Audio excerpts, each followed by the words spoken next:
After COVID, I have been observing the way Naveen Babu was functioning, and I found that things were going from bad to worse.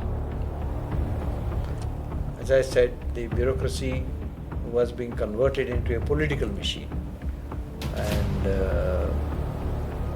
the state was becoming a police state. People were afraid of even talking to each other because they were thinking, they were afraid that their telephones were being tapped. The reprisals would take place and things like that. And there was large-scale corruption, which was unknown to Naveen Babu. He was against corruption. But post 2019, there were endless examples of corruption. And if Naveen Babu was not aware of it, I would say that he was not performing the role of a chief minister. That's when I decided, no, somebody should stand up and call a spade a spade. CBI, ED, IT, honest institutions are political weapons, one word. NEET scam, SSC paper leaks, banking exam leaks. Is India's examination system broken? A lot of people speculated a lot of things, but nobody, I would say, knows the truth, bearing a few examples, and you are one of the insiders. So my question is very straightforward, sir. How close was Sri Naveen Patnaik to losing his power that night?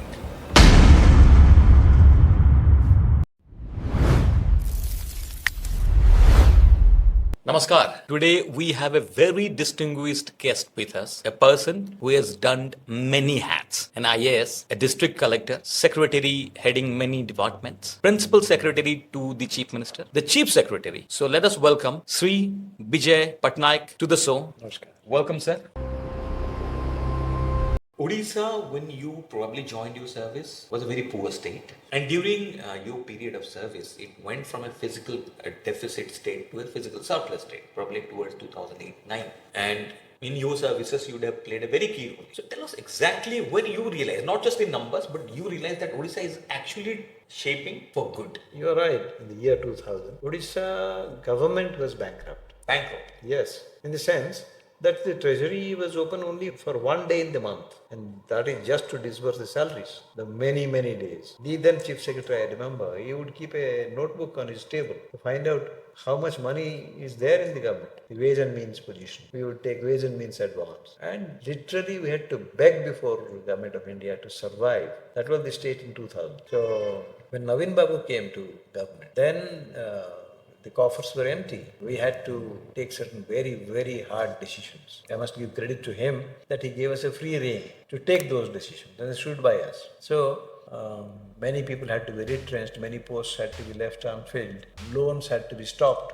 So it was a very difficult period from 2000 to, let's say, 2008-9. It was in 2008-9 that, this boom took place, and that's primarily due to China. When China invested so much on building its infrastructure, so a lot of iron ore was required for their development. So that is when our mines, which were lying unused, suddenly sprang into life, and people started making enormous amounts of money. And the government also in the process became solvent. The mining revenue started pouring in. And once this cycle started operating, then a lot of value addition also came in. A lot of industries were set up primarily utilizing our minerals. Large number of MOUs were signed those days for setting up steel plants, for power plants, and things like that. So 2008 onwards, Odisha started looking up, and from I would say bankruptcy, it became a model state for the whole country to follow, because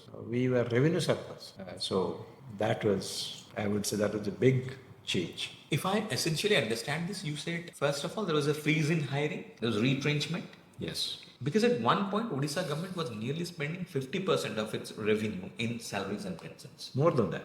More than that. Much more than that. And the third point is when China started building its infrastructure. Yes. That's when the revenue started coming in. Yes. Any other strict measures that you might have taken? Retrenchments. Not only we stopped recruitment, but we retrenched people. And that was a very tough decision. Wasn't there because a hue and cry? A lot of people. There was. To give you an example, I was Secretary of Water Resources Department and I was ex officio chairman of the Odisha Lift Irrigation Corporation. That corporation had more than 8,000 employees and it had no money to pay the salaries of the people. So people were going without salaries for months together. So we had to retrench people, not retrench. We used to call it voluntary retirements, which was again packaged by the World Bank, the DFID and things like that. But in real terms, it was retrenchment. So from 8,000, we had to bring it down to something like 1,800. So it was a very painful decision and very difficult to implement also because that created so much of unrest. And the people, some of the unions, I still remember, they would come and shout slogans in front of my house, in my residence, saying that I've been a villain. But what could I do? I mean, we had no choice. So, but after we streamlined the corporation, then it looked up, and today it's again a vibrant corporation. Were you never worried, or probably not you, but the political people who were governing those ministries, were they not worried that their vote banks might get affected by that? I'm sure they must be. They might have had a discussion with you regarding that? No, in fact, that's where I give credit to Mr. Naveen Patnaik. Because he was the chief minister. At the end of the day, the buck stops with him, isn't it? So he allowed us to carry out all those harsh measures. Still, his seats went up from one election to another. 2005, when you are the principal secretary to chief minister. I think it is probably at that point in time, it was India's largest foreign direct investment that came. POSCO. But it didn't materialize. I think it's around 52,000 crores, a lot of fanfare, a lot of... True. You then went from being principal secretary to chief secretary. So you would have overseen what happened, why we were not able to capitalize on that investment. I remember I had a few Korean friends and we were discussing about this POSCO coming. But then when it didn't materialize, it gave us a very bad name outside of the country, not just outside of the state. What happened, sir? Why it didn't materialize and what are the ground realities? Yes, POSCO got us a lot of good name. The first time I think it was mentioned, Odisha was mentioned in the LLE. But then when it came down to land acquisition, there was a lot of opposition. Land acquisition is always contentious. Whatever you do, people would not like to leave the land.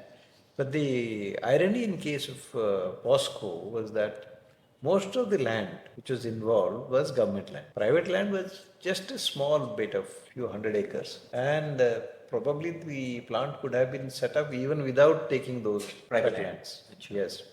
But then there were a lot of encroachments on government. People were, making different kinds of agricultural produce from it, primarily beetle wine. So it was encroached land, and we could not persuade the people to move away from the government land and make that land available to POSCO. What was the main factor behind this was the firing incident which took place in Kalinganagar when the Tata plant was coming up. There was a lot of resistance from the tribals. They were also, they had all got compensation, their fathers or so. They had got compensation in Kalinganagar, but then they were occupying the land. They were not physically vacated the land. So when the government tried to vacate them for setting up the Tata plant, so there was resistance and there was firing. And that incident was such a scar on our minds that, we could not be very firm in case of POSCO.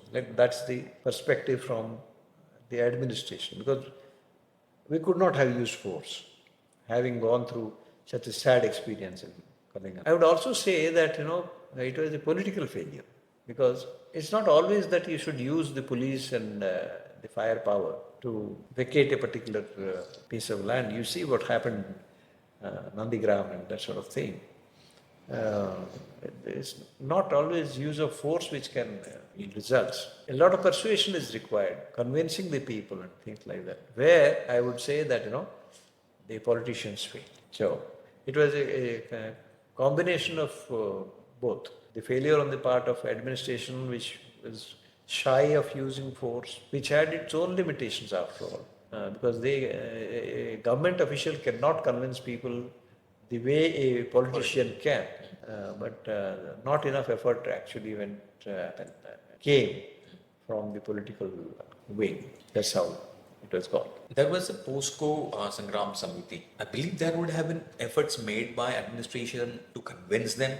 There might be meetings with them, back channel negotiations. Anything that you can share your insight on? Yeah, there were constant negotiations. What was the demand that? They said we'll not leave. That's all. If it was a question of giving some financial compensation or something, then that would have been different. But people were adamant, and they said that if you force us, then we'll create another Kalinganagar. So that was always working in our minds. Plus the central government those days, they also, I don't know whether they had politics in mind. Well, that was a Congress government, and this was BJD government. They also put a lot of spoke while giving environmental clearance, forest clearance, and things like that. And so, politically, administratively, we failed. You were principal secretary to OCM at that point in time. What was the mood when you realized that this is not going through, this is not going to happen, in spite of all the fanfare, in spite of all the media coverage?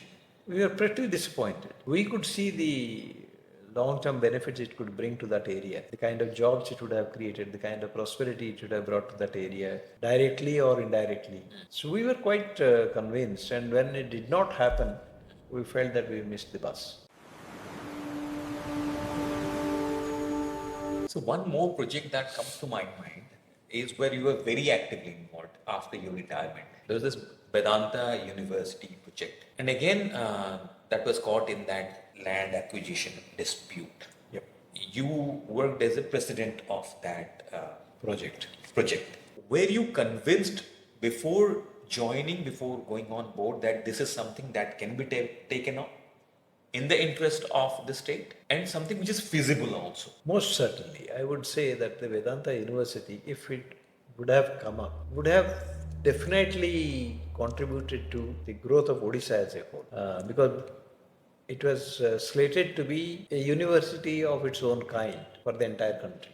And states were competing with each other to take that project to their state. Odisha won the race. Andhra Pradesh was interested.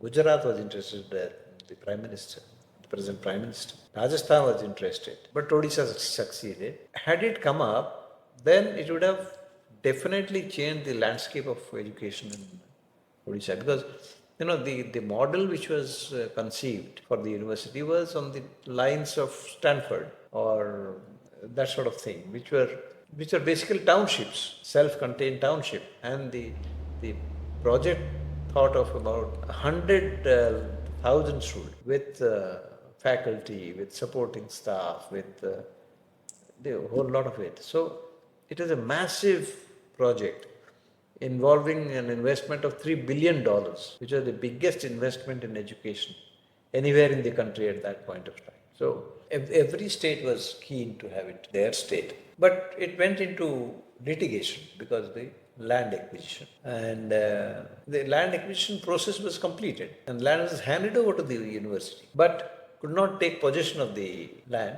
although, it was officially handed over to the university. But then taking possession means you really build the wall, the boundary wall, and take up construction. So that's where, it got stuck. And that is when some people went to the Odisha High Court. And the Odisha High Court observed that there was a procedural lapse in the land acquisition for the project. And thereafter the matter went to the Supreme, because the university as well as the government, both of them went to the Supreme Court, and the matter went on and on. So the Supreme Court, it took a duly long time. A lot of things happened in the meanwhile, and the case could not be resolved when I was in that project. So that was another opportunity which was lost, like POSCO. So 2015 you joined them. Yes. And in about 2 years you realized this is something which is not taking off. Yeah, at that time I had proposed to Mr. Anil Agarwal that, we should not insist on this piece of land. Let the case go on, because Supreme Court will decide whether it is right or wrong. But let us start somewhere else close by and demonstrate to the people. and probably to the judiciary also, that the foundation is serious about the proposal. I had the blessings of the government also at that point of time. But somehow this could not come through. It did not happen. So the management thought that, no, this is a case which can win. So why again divert our attention and do something else somewhere else? It's a matter of how you look at it. That's how we could not probably convince the judiciary. And in the end, the Supreme Court also concurred with the Odisha High Court. The case is closed. So Vedanta could not set up this university. POSCO could not set up its plant. Yes. A lot of missed opportunities for Odisha. Yes, I would say so. It certainly is. Most people think there are two power structures in India. One is the politicians, another is the bureaucrats. You have been an insider for 37 years, and now, of course, you are very active in public life. Throughout those 37 years, have you had the politicians, had that intellectual foresight guide the bureaucrats, the administrators? See, there are politicians and politicians. Not everybody is like everybody else. I would give you the example of late Janki Patnaik when he was the chief minister. I had the opportunity to work under him for 15 years in different capacities. And the kind of knowledge and wisdom which he had, being a politician, was way ahead of what we had as bureaucrats. Because day in and day out he was with the people, so he knew the pulse of the people, I would say. We always used to respect him for that. So was Bijay Patnaik. Patnaik was a man of masses and he was imperious, but then that was his style. So he was also like that. Naveen Babu, I worked with him for 13 years. And what he had, we didn't have, certainly. I have no hesitation in accepting that. People who rose to that level were definitely superior people, I would say. But I can't say the same thing about other ministers, other politicians who had very narrow self-interest in their mind. Sir, you brought out a very nice point. I think most people would relate to Sri Naveen Patnaik. You said what he had, you didn't have. Yeah. Can we just go more into it? First of all, I would say that he had an international exposure which none of us had. That way, I would say that he was a global citizen. The perspective which he brought into life in general was very different from what we were used to, because we were born and brought up in India, in Odisha and things like that. So he would bring a very, very fresh perspective to the whole thing. And his, what should I say, he was an extremely civilized man. I definitely learned a lot from him in how to be a civilized person, how to behave, how to talk. So he definitely influenced me in those matters. And in the initial years that I was with him, I was his principal secretary for 6 years. Whenever we would go with our proposal, he would just ask one question: is it for the good of the people or not? That's all.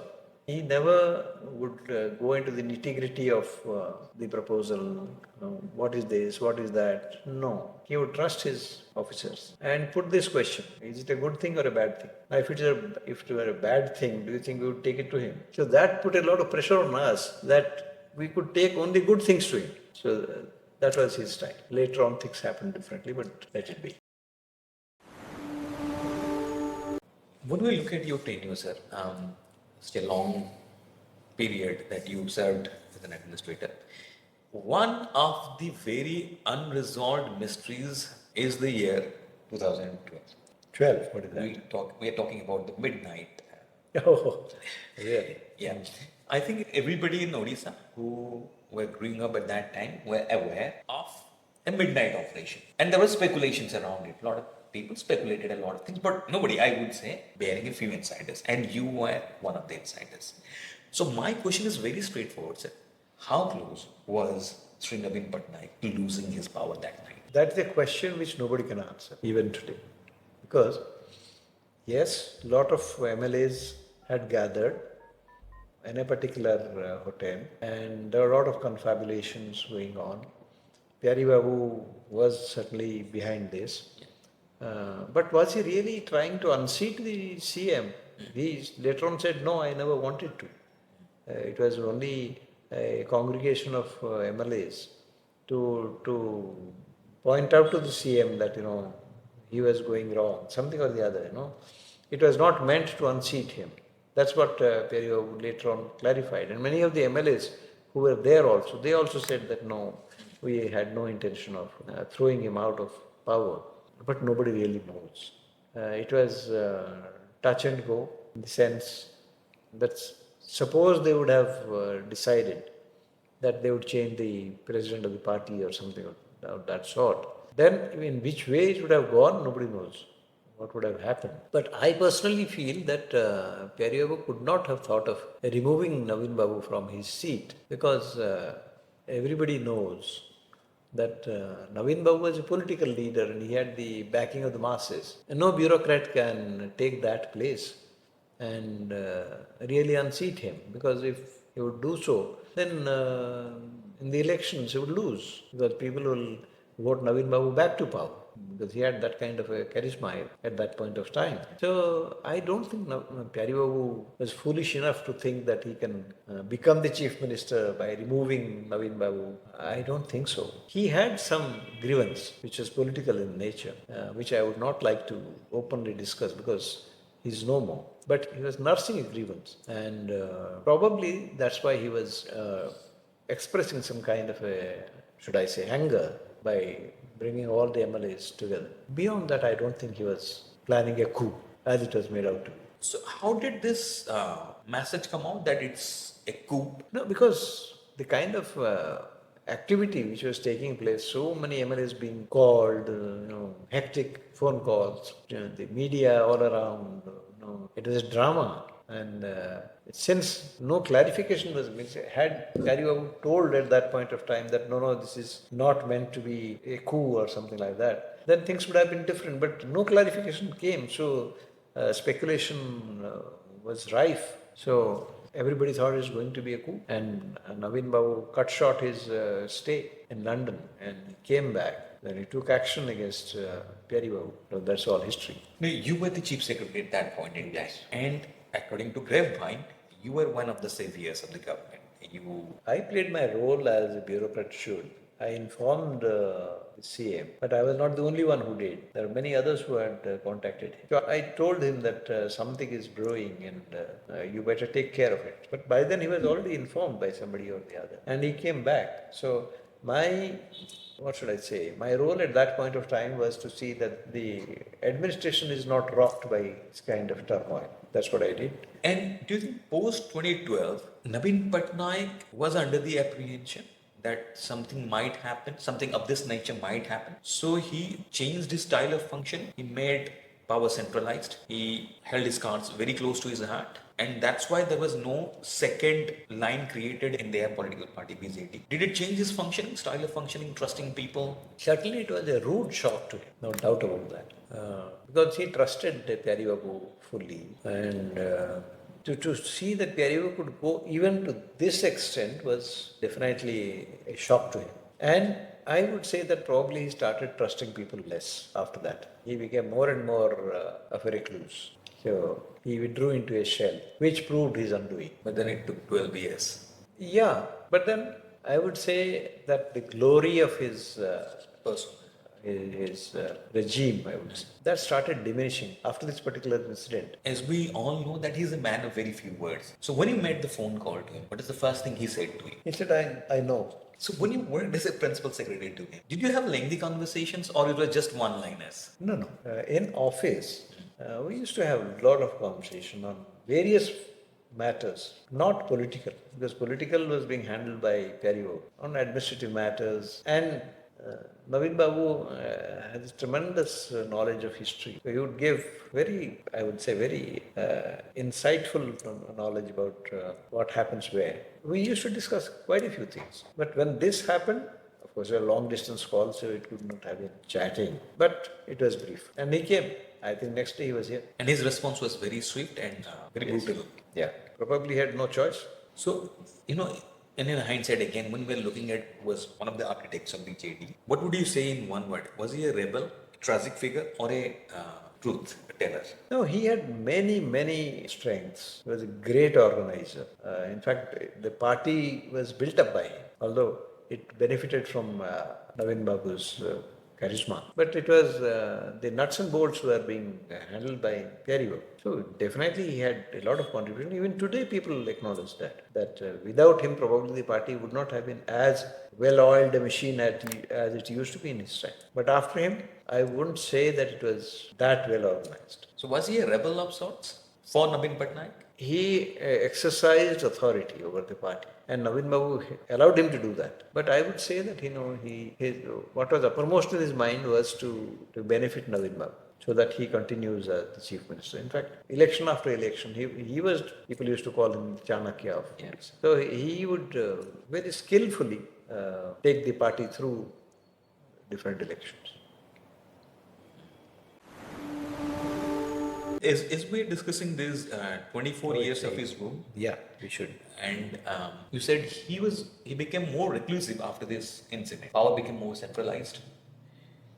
And I think because he maintained a certain safe distance from all the people, that gave rise to another power center in the name of Bijay Patnaik. Because he was not being accessible by people. Now, of course, Mr. Pandian, he has a lot of contribution to the state. He was a very hardworking man. But because everybody in Odisha discussed that, was it not that a person who was supposed to be a bureaucrat, going beyond his limits, exercising powers beyond his limits, first is it not probably a violation of the ethics of an IAS? And B, how do you see that phenomenon? Is that a recurring phenomenon in other states also? That's how things happen? What Pandian did was wrong in many ways. First of all, he distanced the CM, Naveen Babu, from others. Nobody could have access to Naveen Babu's residence. So there was a complete barrier between Naveen Babu and the party, the ministers, the bureaucrats, and things like that. Whether he was doing it with the approval of Naveen Babu alone can say that. But the fact remains that he was the architect of isolating Naveen Babu from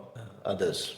Number one. That was a big mistake. And number two was he took active role in politics of the BJD. So much so that, there was a complete fusion of roles. Private secretary to CM and also as a political chief. The private secretary to the CM has a defined role, being an IS officer. But if you start taking political decisions, selecting people, and then not only that, in transforming the bureaucracy into a political machine where, the collector and the SP were also acting somewhat like party functionaries, that was certainly a big mistake. And why Naveen Babu permitted that, I still wonder to this date, because I don't know whether it was he never wanted to dabble into it, God knows why. But then this was a definite slide and he should have prevented. Being so close to him at one point, I believe during his mother's funeral, you were one of the members, very key members at that point in time. Did you not try to sort of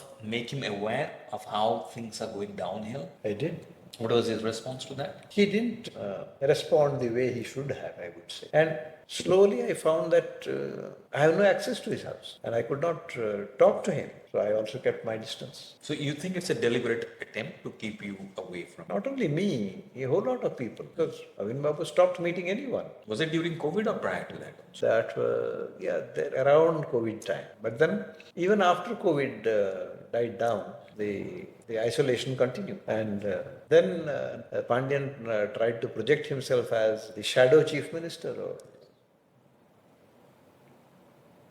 things like that. And that was certainly not desirable. He was not accepted by the party. He was not accepted by the people. As simple as that. One video of yours circulating in social media where you're talking about writing a letter to a DOPT stating that this is beyond the code of conduct. Yes, I did. Was there any response from DOPT? I would believe that, the DOPT took action on that because they did not inform me what action DOPT took. But shortly thereafter, I found that Pandian resigned. Okay. So whether it was the decision of Naveen Babu or it's the decision of Pandian himself, I would not like to speculate. But then, if you go by the sequence of events, it took place soon after I wrote that letter. What do you think is some of those things that are misunderstood about bureaucrats or administrators? See, bureaucrats become misunderstood when they distance themselves from people. They stop meeting people, they stop taking calls, they stop interacting. So they create a distance. So that's when people start thinking that this fellow has changed and he has become arrogant or he has become self-centered, whatever. Do you think that an honest collector in a district can really change the district. He or she certainly can. In style of governance, in development, in whatever. Many collectors have done extremely well in the districts. But we have I would say, a disease with the IAS, I would say, that every successor tries to undo what his predecessor had done. I would say that what should I say?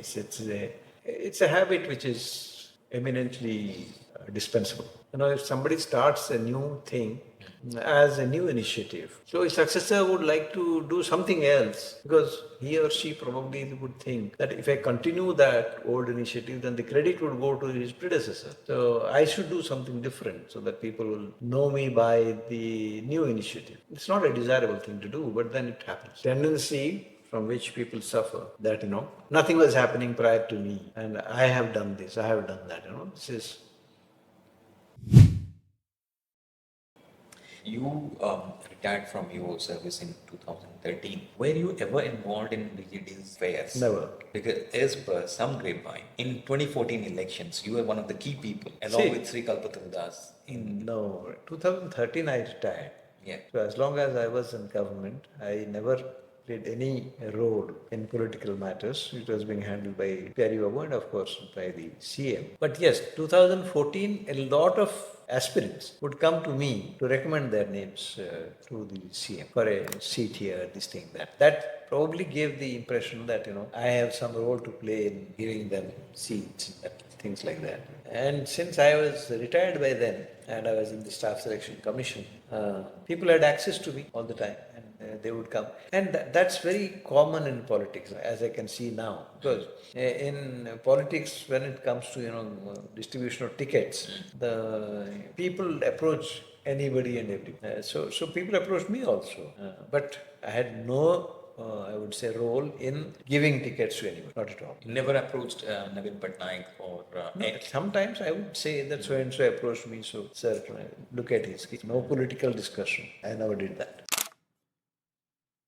It's not when we all heard that Sri Bijay Patnaik is joining Congress. What was the moment that triggered you to join Congress? After COVID, I have been observing the way Naveen Babu was functioning, and I found that, things were going from bad to worse. As I said, the bureaucracy was being converted into a political machine. And the state was becoming a police state. People were afraid of even talking to each other because they were afraid that the telephones were being tapped. The reprisals would take place and things like that. And there was large-scale corruption, which was unknown to Naveen Babu. He was against corruption. But post-2019, there were endless examples of corruption. And if Naveen Babu was not aware of it, I would say that he was not performing the role of a chief minister. That's when I decided, no, somebody should stand up and call a spade a spade. That's when I joined politics. Otherwise, I wouldn't have. And you would have observed, having a long standing in the state, that Congress was a sinking sea. I would not say sinking sea, but it was going downhill all throughout the last 2.5 decades or 3 decades. It's going down. So why did you choose to join Congress instead of any other party? You see, I joined Congress not to make a career in politics. I joined politics to arrest this trend, to put if possible, to put an end to what was happening in Odisha. So if I were to oppose BJD at that point of time, I couldn't have joined BJD, obviously. And I couldn't have joined BJP also, because BJP and BJD were hand in glove. They were about to enter into an alliance at the time of election, which did not materialize. So the only option was Congress. And moreover, ideologically, I was more aligned towards Congress because of their secularism and their socialist bent. So I was happy to be in Congress. Congress gave you a big responsibility, made you the campaign in chief of the state. Yeah, you know, I am grateful to Congress, I would say, that they immediately gave me such a responsible job of chairman of a campaign committee. As campaign chief, I was trying to mobilize the party uh, in different districts. And I found that there was tremendous amount of response from the districts and the Congress party that yes, we can do something. So it was bringing a lot of confidence in them. So that was my role as the campaign committee chief. Does a campaign committee chief decides whom to give ticket or whom not He to? is one of the persons who decides. Not in that sense, but then he and the PCC president are the two important persons who consult.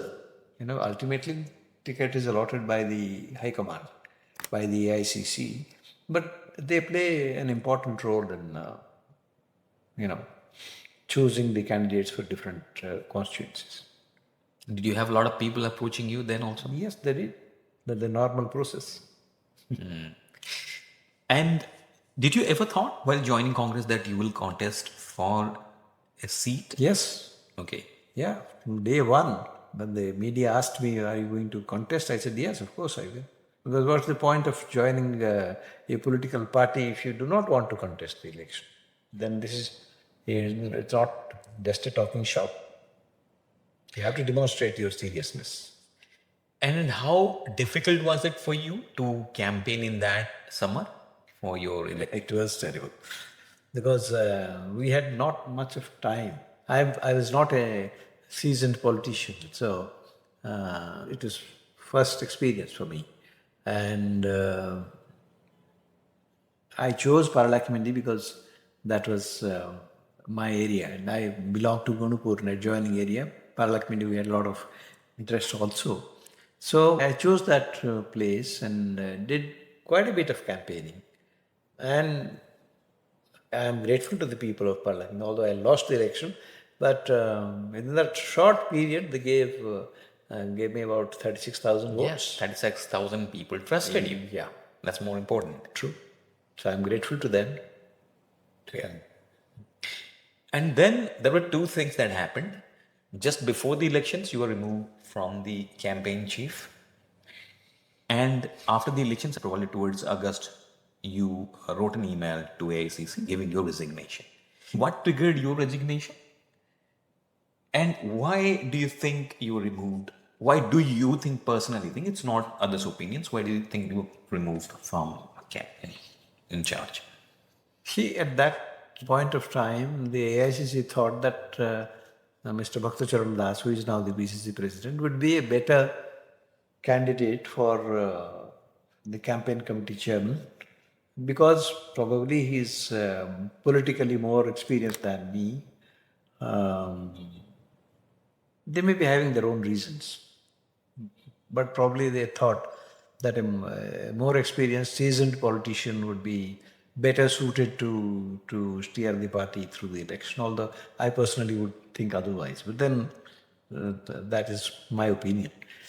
Um, the reason why I resigned from Congress after the election was that I found that you see, I had two reasons why I joined politics and Congress.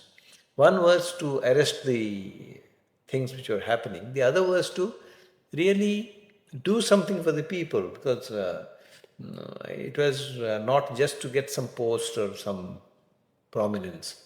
It was to do something for the people, and I found that probably I'm not getting that opportunity, and Congress is too crowded a place, and my main intention is not getting served if I continued in Congress, and I had no use in that party.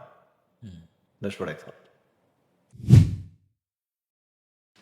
First thought that comes to my mind before the IAS, before the power, who is Bijay Patnaik? Right. I was a boy. My father was also a government servant, and I studied practical in Bhubaneswar right through. I started my schooling in a government school, went from one government school to another, And then I joined BJB College, which again is a government college. Thereafter, I did my post-graduation in Utkal University, Vani Bihar, which again is run by the government. So I have been a beneficiary of the government educational system. And by the grace of God, I got into IAS in 1976. So that's my journey. How early in your life you realized that IAS is something that I am aspiring for? Yeah, my father was in the IAS. You see, those days, we didn't have many options. There were very few government jobs. Later, when we came to college and post graduation, then the banks were nationalized. So, with the nationalization of banks, banks suddenly started opening branches in large numbers, brick and mortar. So, that opened up a lot of opportunities. So, we all sat at bank exams also. I also sat at one of them, got into one of the banks, Punjab National Bank. But since from childhood we had seen the IAS as the only good profession those days, apart from, of course, uh, medicine and engineering. Engineering. Nowadays, preparing for IAS, you have a lot of resources availability. I wouldn't say easy, but a lot of resources. You can download a lot of materials online. True. Even a lot of the teachers are available online to teach you. If someone is watching us and want to know how somebody in 1970s really prepared for an IAS, what would you tell them? See, you can't conceive of the times then. As you said, we didn't have internet, we didn't have television, we didn't have phones. So we had to depend upon books, we had to depend upon libraries, we had to depend upon our teachers, we had to depend upon our student community. We studied in Bhubaneswar. Bhubaneswar didn't have any credible coaching, and nobody looked for it. So we would go through the courses of the UPSC and go through the past exam papers as we would prepare for, let's say, the MA exams. The same way, this is just another exam, we would prepare in almost the same way. Did you ever feel the pressure of appearing for such a tough exam? It's one of the toughest exams. It was tough, and pressure it was, no doubt about it. And how many hours in a day you? The real pressure of preparation. So, could be 18 hours. 18 hours a day. Yeah. Okay. And if we go back and think about the day you cracked the exam, you got the results. How was it like? Do you still feel that goosebumps? That It was very thrilling, no doubt about it.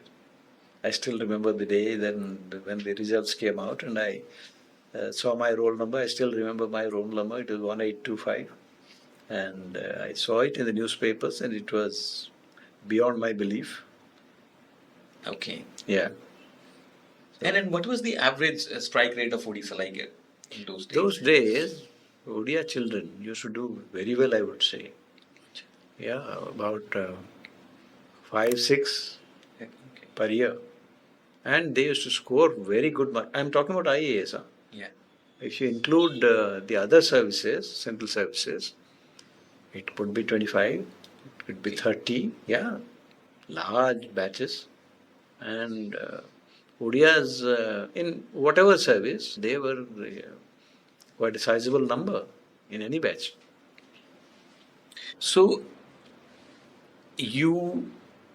was it your first, second, third? How many attempts, sir, you have made before? One attempt. This was your first attempt. Yes.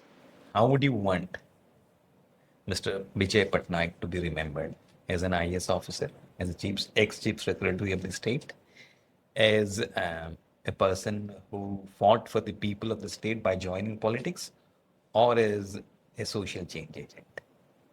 You see, I would not say that I would like to be remembered for this or that. I play the game as it comes on a day-to-day basis.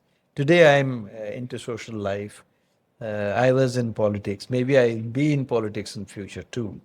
So I would like to do whatever I can as a politician or as a social worker.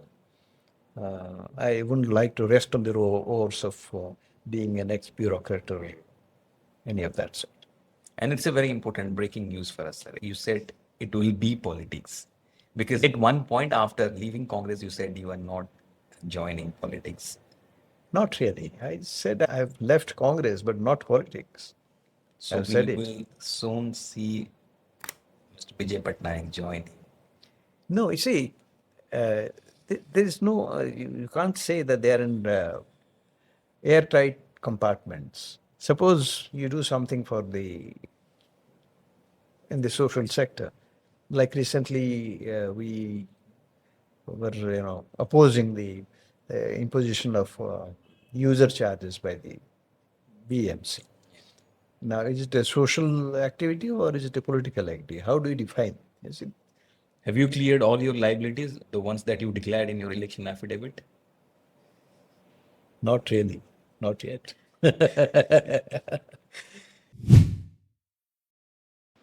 CBI, ED, IT, honest institutions or political weapons? One word. Supreme Court has already said it. They are caged parrots. Electoral bonds. The biggest legalized corruption scam in Indian history or a misunderstood reform? Misunderstood reform. Governors destabilizing non BJP governments. Constitutional duty or political deployment? Political. Absolutely. And it used to happen in Congress time as well. Youth unemployment is very high, it's around 7%.